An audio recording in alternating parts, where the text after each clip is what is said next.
What are 3 things professional services businesses should do better with their marketing? Business development.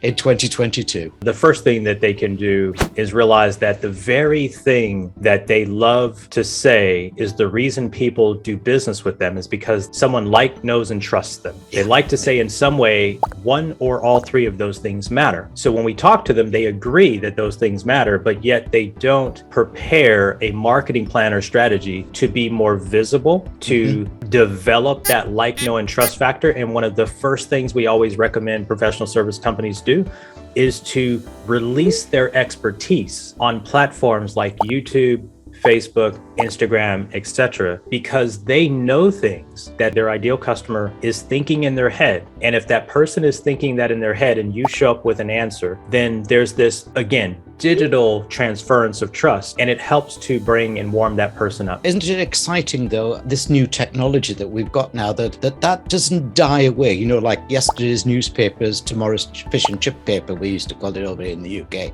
It doesn't die away. So if you've keyworded it and you've structured the conversation or the presentation or the video and everything there, it'll remain evergreen, won't it? 100%, Malcolm. These professional service providers have been saying the same things to their customers and their prospective customers for decades, 5 years, 10 years, 20 years, 30 years. For example, if I'm working with a divorce attorney or a LASIK eye provider, they have been saying the same things in consultative sales processes for years. And the interesting part about it is they are sometimes complaining that their businesses aren't developing fast enough, growing with revenue fast enough, but yet they're still resigned to speaking one-to-one, mano a mano. And what we're saying is, with the simple, but we are carrying in our hands a device that I've been told, or I've read somewhere, could actually get a spaceship to the moon. Yes, that's correct. We always say is that it just takes seconds on your phone. I just finished a meeting prior to our show, and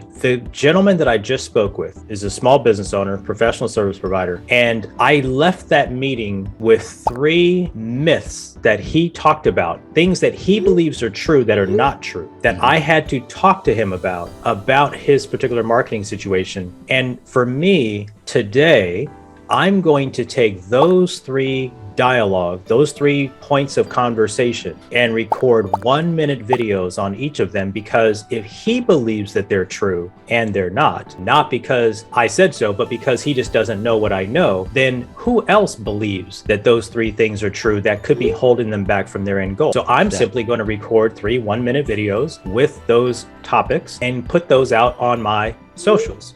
Now, to your point, they're there now for anyone who comes across my brand. That's just one of the opportunities that is missed by a lot of the professional service providers as it relates to business development, but they'll all agree, again, about know, and trust factor. So this is one of those ways. Your expression, know, like, and trust is a proven, well-known one there, but the word trust these days, and wherever you go, the word trust is coming through. Now, professional service people have that advantage already, don't they? I think obviously today with the internet and a lot of business owners, they are great at what they do. And I think one of the challenges, if I were to talk about a challenge number 2, and that is obscurity. In some situations, I'm hearing from business owners that, hey, I'm better than so-and-so who's ranking higher than them on Google. We provide more service or better service, or we've been around longer than X, Y, or Z company, but we are not getting our share. And that is where the opportunity to build trust faster through these digital platforms matters. And so it used to be great when you were face-to-face or in small offline communities. But today we actually see a lot of small business owners who are really good at what they do, not getting their share because they're not transitioning. Number 3 is there is an opportunity that's almost always missed with us in the world of paid advertising. And here's what I mean by that. We've all grown up watching television, radio. We've all seen billboards on the side of a freeway or a highway. We've seen the magazines. Well, for years and years and years, that was out of reach for most small to mid-sized companies. In my city, $3,000 a month for one billboard on the side of one major arterial.